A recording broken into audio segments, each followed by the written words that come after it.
தென்னாடுடைய சிவனே போற்றி, எந்நாட்டவர்க்கும் இறைவா போற்றி. அனைத்து தமிழ் உள்ளங்களுக்கும் கனிவான வணக்கங்கள். நாம் தற்போது 2025ஆம் ஆண்டின் இறுதியை நெருங்கிக் கொண்டிருக்கிறோம். 2026ஆம் ஆண்டின் முதல் மாதமான ஜனவரி மாதத்தில் நுழைய உள்ளோம். நிகழும் ஸ்ரீ மங்களகரமான விசுவாச ஆண்டு மார்கழி மாதம் 17ஆம் நாள் திரியோதசி திதியில் ரோகிணி நட்சத்திரத்தில் சுபம் நாமயோகத்தில் கௌளவம் கர்ணத்தில் சித்த யோகத்தில் வியாழக்கிழமை அன்று இந்த மகத்தான ஜனவரி மாதம் பிறக்கின்றது. இந்த மாதத்தில் பல கிரகங்கள் தங்களின் நிலைகளை மாற்ற உள்ளன.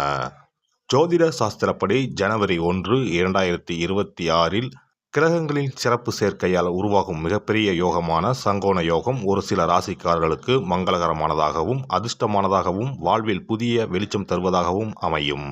ஜனவரி மாதம் 13ஆம் தேதி செல்வத்தின் அதிபதியான சுக்கிர பகவான் மகர ராசிக்கு செல்ல உள்ளார். ஜனவரி மாதம் 15ஆம் தேதி கிரகங்களின் தலைவனாக கருதப்படும் சூரிய பகவான் மகர ராசிக்குள் நுழைய உள்ளார். ஜனவரி மாதம் 16ஆம் தேதி கிரகங்களின் தளபதியான செவ்வாய் பகவான் மகர ராசியில் சஞ்சரிக்க உள்ளார்.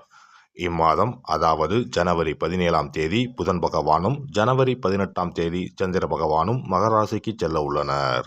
இவ்வாறு ஜனவரி மாதத்தில் கிரகங்கள் தங்களின் ராசியை மாற்றுவதால் அதன் தாக்கம் அனைத்து ராசிக்காரர்களின் வாழ்க்கையிலும் காணப்படும்.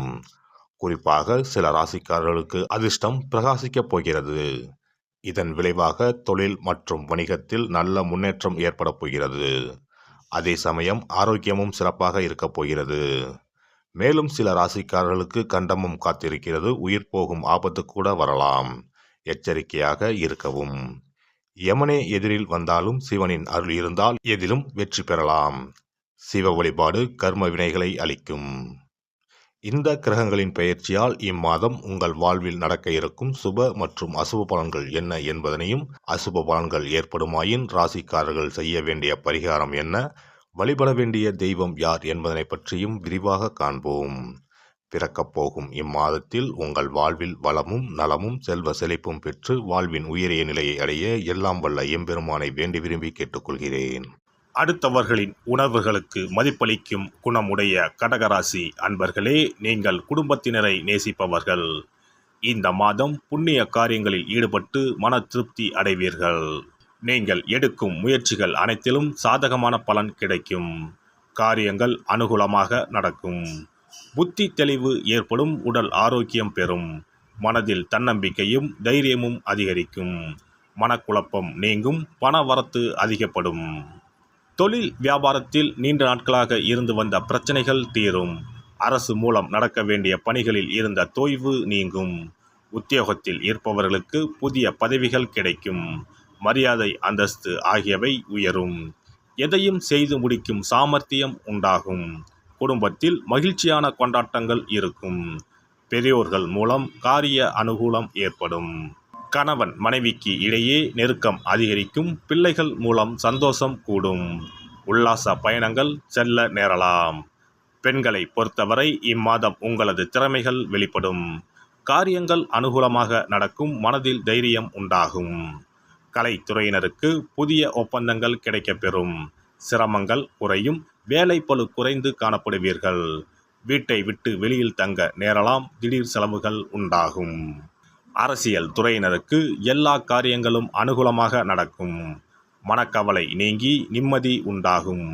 உங்கள் வாழ்வில் முன்னேற்றம் காண முழு மூச்சுடன் செயல்படுவீர்கள். பொருள் வரத்து அதிகரிக்கும்.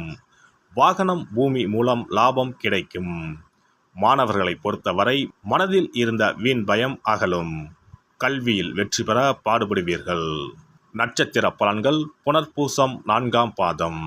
இந்த மாதம் குடும்பத்தில் இருப்பவர்கள் உங்களை அனுசரித்து செல்வது மனதுக்கு இதமாக இருக்கும். கணவன் மனைவிக்கு இடையே சிறிய வாக்குவாதம் ஏற்படலாம். பிள்ளைகள் உங்களை புரிந்து கொண்டு நடப்பது மனதுக்கு நிம்மதியை தரும். பூசம் நட்சத்திரம். இந்த மாதம் சாமர்த்தியமான பேச்சின் மூலம் காரிய வெற்றி உண்டாகும். அடுத்தவரை நம்பி பொறுப்புகளை ஒப்படைப்பதில் கவனம் தேவை. மாணவர்களுக்கு கல்வியில் இருந்த போட்டிகள் விலகும். பாடங்களை படிப்பதில் இருந்த இடையூறுகள் நீங்கும். ஆயுள்யம் நட்சத்திரம். இந்த மாதம் துன்பம் வருவது போல் இருக்குமே தவிர ஆனால் வராது. மனதில் ஏதேனும் கவலை பயம் அவ்வப்போது ஏற்படும்.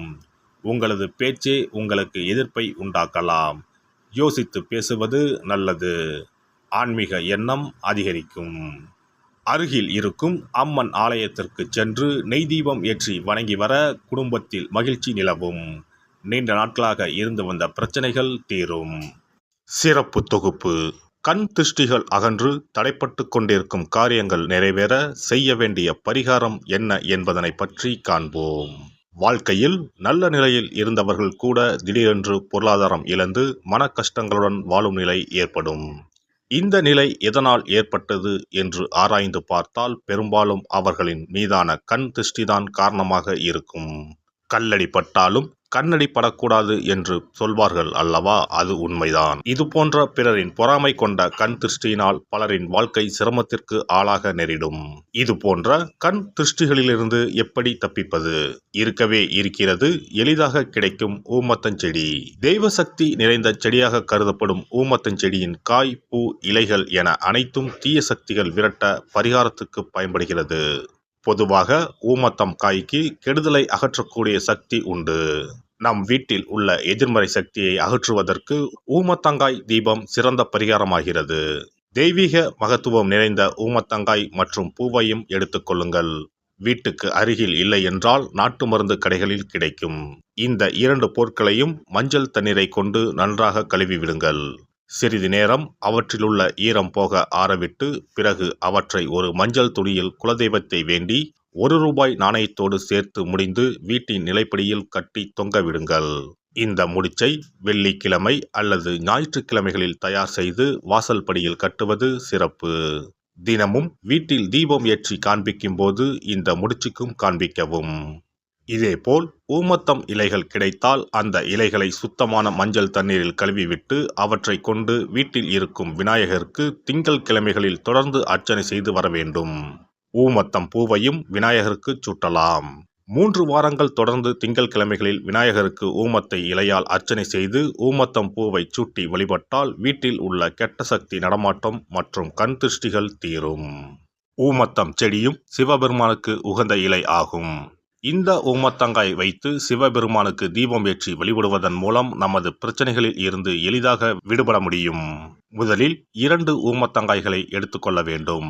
அவற்றின் மீது முட்கள் இருப்பதால் மிகவும் கவனமாக கையாள வேண்டும். ஊமத்தங்காயின் காம்பு பகுதிகளை வெட்டி கொண்டு கத்தியை பயன்படுத்தி ஊமத்தங்காயின் உள்ளே இருக்கும் விதை பகுதியை முழுவதுமாக நீக்கிவிட வேண்டும். பின்னர் 2 அகல் விளக்குகள் மற்றும் விளக்கு வைப்பதற்கான 2 தட்டுகளை எடுத்து சுத்தம் செய்து அவற்றிற்கு மஞ்சள் குங்குமம் போட்டு வைத்துக் கொள்ள வேண்டும். பின்னர் 2 தட்டின் மீதும் ஒவ்வொரு அகல் விளக்கை வைத்துக் கொள்ள வேண்டும். அதன் பிறகு எப்போதும் பூஜை செய்வதற்கு வைப்பது போன்ற வெத்தலைப்பாக்கு, பழம் போன்றவற்றை வைத்துவிட்டு 2 விளக்குகளையும் ஏற்றி சிவபெருமானை மனதார வேண்டிக் கொள்ள வேண்டும். எனக்கு இருக்கும் பிரச்சனைகள் அனைத்தும் தீர்ந்து இன்பமான வாழ்க்கை கிடைக்க வேண்டும் என வேண்டிக் கொள்ள வேண்டும். இந்த பூஜையை வெள்ளிக்கிழமை அன்று தொடங்கினால் தொடர்ந்து 9 வெள்ளிக்கிழமைகள் செய்ய வேண்டும். ஊமத்தங்காயின் மீது எவ்வாறு முட்கள் இருக்கிறதோ அதுபோல நமது வாழ்க்கையில் இருக்கும் முட்கள் போன்ற பிரச்சனைகளை அவை தீர்த்து வைக்கின்றன. இந்த பூஜையை நாம் தொடர்ந்து செய்து வருவதால் நம் மீது இருக்கும் கண் திருஷ்டிகள் அகன்றுவிடும். தீராத துயரங்கள் தீர்ந்துவிடும். பணம், நகை நம்மிடம் பெருகி வரும். சிலருக்கு கையில் சுத்தமாக பணம் இருக்காது. வறுமை தாண்டவமாடும். கடன் தொல்லையால் கஷ்டப்படுவார்கள். பண பிரச்சனையில் சிக்கி கொண்டிருப்பவர்கள் இந்த தீபத்தை ஏற்றினால் 3 வாரங்களில் நல்ல பலனை பெற முடியும். தொழிலில் நல்ல முன்னேற்றம் இருக்கும். கடன் பிரச்சனைகள் தீரும். உறவினர்களிடையே பகைமை இருந்தால் அவையும் மறைந்துவிடும். நோய்வாய் உள்ளவர்கள் இந்த தீபத்தை ஏற்றுவதன் மூலம் நல்ல பலனை பெற முடியும். பொதுவாகவே எந்த பரிகாரம் என்றாலும் அதை முழு நம்பிக்கையுடன் செய்தால் மட்டுமே முழு பலன் கிடைக்கும் என்பதை நினைவில் கொள்ளுங்கள். எல்லாம் வல்ல இறையருளால் நீங்களும் உங்கள் அன்பு குடும்பமும் உடல் நலம், நீலாயுள், நிறை செல்வம், உயர் புகழ், மெய்ஞானம் ஓங்கி வாழ்க வளமுடன். இந்த வீடியோ பதிவு உங்களுக்கு பிடித்திருந்தால் லைக் பண்ணுங்க, கமெண்ட் பண்ணுங்க, ஷேர் பண்ணுங்க. மறக்காம சப்ஸ்கிரைப் பண்ணுங்க. பக்கத்துல இருக்கிற பெல் பட்டனை கிளிக் பண்ணுங்க. நன்றி, வணக்கம். ஓம் நமச்சிவாய. சிவாய நம.